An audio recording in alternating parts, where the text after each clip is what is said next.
Hello दोस्तों, नमस्कार। आप सभी लोग स्वस्थ हों, सुखी हों, इसी कामना के साथ वीडियो की शुरुआत करते हैं। और आज की हमारी स्टोरी होने वाली है शिव द्वारा अर्जुन की परीक्षा। तो चलिए स्टार्ट करते हैं स्टोरी। कर्ण को युद्ध में मार गिराने के लिए अर्जुन पाशुपत अस्त्र प्राप्त करना चाहता था। अपने इस कार्य को पूरा करने के लिए वह इंद्रनील पर्वत पर शिव की मिट्टी की प्रतिमा बनाकर तपस्या करने बैठ गया। उसकी कठिन तपस्या से समूचा वन प्रदेश जल उठा और वहां रहने वाले ऋषि मुनि भी घबरा गए कि वे भगवान शिव के पास पहुंच गए। भगवान शिव पार्वती सहित अपने आसन पर विराजमान थे और भगवान शिव की स्तुति करने के पश्चात ऋषि मुनियों ने कहा, भगवान एक तपस्वी जंगल में घनघोर तपस्या कर रहा है। उसकी तपस्या के हवन कुंड की आग से समूचे जंगल तपने लगा है। हम लोगों को वहां रहना मुश्किल हो गया है। कृपया हमें उससे मुक्ति दिलाइएगा। भगवान शिव ने उन्हें आश्वस्त किया। फिर ऋषि मुनि वापस अपनी कुटिया की ओर लौट गए। जब ऋषि मुनि चले गए तो शिव पार्वती से बोले, वह निश्चित रूप से अर्जुन ही है देवी।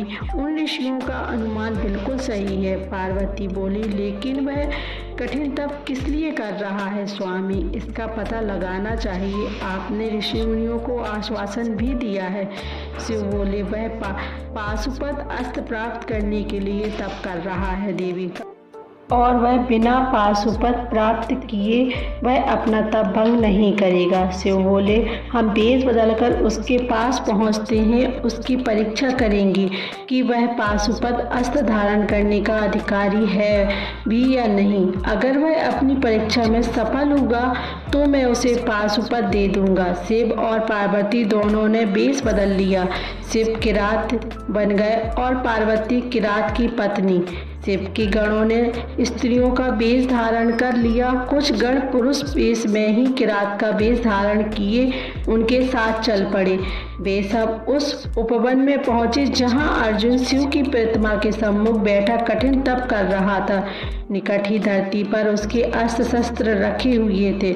उस वन में एक विकट राक्षस रहता था। सारे ऋषि मुनि उससे भयभीत रहते थे। राक्षस ने अर्जुन को अकेले बैठे तप में लीन देखा तो उसने एक सुअर का वेश बनाया और वह सीधा अर्जुन की ओर झपटने को तैयार हुआ। तभी शिव और पार्वती की निगाह अर्जुन पर झपटने को तैयार उस सुअर रूपी राक्षस पर पड़ी। यह देख पार्वती बोली, देखो देखो भगवान, वह राक्षस अर्जुन को झपटने की तैयारी कर रहा है। उसे समाप्त कर दो, अन्यथा वह आपके भक्त को मार डालेगा। शिव बोले, वह ऐसा नहीं कर सकेगा देवी। इससे पहले कि वह अर्जुन के पास पहुंचे मैं उसे समाप्त कर दूंगा। यह कहकर शिव ने अपने धनुष पर बाण चढ़ा लिया। वे बाण छोड़ने को उद्यत हुए, लेकिन अर्जुन भी सजग था। सुअर के भागते कदमों की उसे भी आहट मिल चुकी थी। अर्जुन फुर्ती से उठ खड़ा हुआ और अपना धनुष लेकर उस पर बाण चढ़ा लिया। किरात रूपी शिव और अर्जुन दोनों के बाण एक साथ छूटे और सुअर रूपी राक्षस के शरीर में जा घुसे। सुअर के मुंह से दिल दहला देने वाली चित्कारें फूट निकली। समूचा जंगल कांप उठा। मरते ही उसका मायावी रूप समाप्त हो गया और वह एक पहाड़ की तरह जमीन में ही समा गया, धड़ाम से गिर गया। किरात बने भगवान शिव के गणों ने जय जयकार अपनी करनी आरंभ कर दी। किरात और अर्जुन दोनों एक साथ मृत सुअर के पास पहुंचे। अर्जुन मुस्कुराते हुए बोला, निशाना तो तुमने ठीक ही लगाया, किंतु तुम चूक गए। तुम्हें इतने विलंब से तीर नहीं चलाना चाहिए था। देखो मेरा निशाना कितना सच्चा है। एक ही बाण में सुअर को यमलोक पहुंचा दिया। किरात बोला, लेकिन यह तो मेरे बाण से मरा है। मेरे सब साथी जानते हैं कि बाण मैंने पहले चलाया था। सुअर मेरे बाण से मरा है, ना कि तुम्हारे बाण से। अर्जुन की भ्रुकुटी तन गई। वह क्रोध में आकर बोला, बाण मेरा लगा है, सुअर मेरे ही बाण से मरा है, ना कि तुम्हारे बाण से। शिव बने किरात ने भी गुस्से से भरकर कहा, तो फिर ठीक है, इसका फैसला युद्ध से हो जाए। जो जीत जाए वही इसे मारने का वास्तविक अधिकारी माना जाएगा। फिर दोनों में भयानक युद्ध छिड़ गया। दोनों ओर से तीरों की वर्षा होने लगी। एक बार छोड़ता तो दूसरा तत्काल उसे काट देता। काफी देर तक यह युद्ध चलता रहा। अर्जुन के सारे बाण समाप्त हो गया। वह चिंतित होकर सोचने लगा, आश्चर्य, मेरे सारे बाण समाप्त हो गए किंतु किरात को एक खरोंच तक नहीं आई। यह कैसा चमत्कार है। यह सोच उसने धनुष उठाया और उसकी डोरी से किरात को फंसा लिया। लेकिन अगले ही क्षण उसे एक तीव्र झटका सा लगा। किरात ने न सिर्फ स्वयं को ही मुक्त कर लिया बल्कि अर्जुन को भी ऊपर उठाकर दूर पटक दिया। अर्जुन का पूरा जिस्म दर्द से भर उठा। गुस्से में भरकर उसने तलवार उठा ली और किरात पर टूट पड़ा। लेकिन किरात के शरीर से टपकते ही उसकी तलवार टूट गई। अर्जुन गुस्से से पागल हो उठा। वह पेड़ उखाड़ कर किरात पर प्रहार करने लगा किंतु किरात तो जैसे फौलाद का बना हुआ था। उस पर रंच मात्र भी असर ना होगा। वह उसी तरह खड़ा मुस्कुराता रहा। अर्जुन बहुत थक चुका था। उसका रोम रोम पीड़ा से बेहाल हो गया। बेबस होकर वह पुनः भगवान शिव की प्रतिमा के पास पहुंचा और उनकी स्तुति करने लगा। हे त्रिशूलधारी, यह कैसा चमत्कार है। एक साधारण सा किरात और इतना बल। अब तुम्ही मेरी रक्षा करो प्रभु। अर्जुन ने फूलों की माला शिव की प्रतिमा के गले में डाली।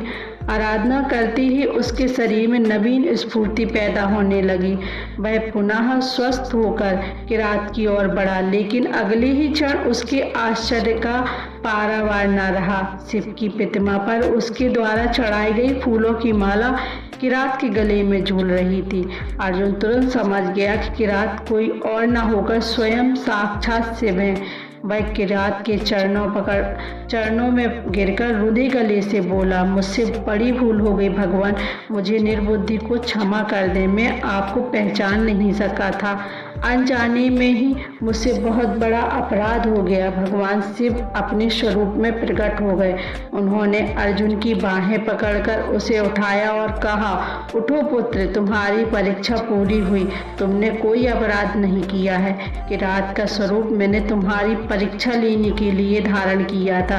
तुम परीक्षा में सफल हुए। मैं तुम्हारी भक्ति से प्रसन्न हूँ। मांगो पुत्र, क्या मांगते हो। अर्जुन बोला, भगवान, मुझे पाशुपत अस्त्र चाहिए ताकि युद्ध में मैं अपने शत्रु का संहार कर सकूं। शिव बोले, पाशुपत तुम्हें मिल जाएगा पुत्र, लेकिन तुम्हें पहले उसे चलाने की विधि सीखनी पड़ेगी, अन्यथा वह तुम्हारे लिए ही विनाशकारी सिद्ध हो जाएगा। यह कहकर भगवान शिव ने उसे पाशुपत अस्त्र दिया और साथ ही उसे चलाने की विधि समझाते हुए बोले, पुत्र, तुम इसे सिर्फ धर्म के कल्याण हेतु ही प्रयोग कर सकोगे। याद रखना, क्रोध में इसे किसी निर्बल आदमी पर भूल से भी प्रयोग मत कर देना। और हाँ, इसका प्रयोग सिर्फ एक ही बार किया जा सकता है। पाशुपत अस्त्र देकर शिव तो पार्वती सहित अंतर्ध्यान हो गए और अर्जुन पाशुपत लेकर अपने भाइयों से आ मिला। बाद में इसी पाशुपत्र से उसने महाभारत युद्ध में किया। तो धन्यवाद।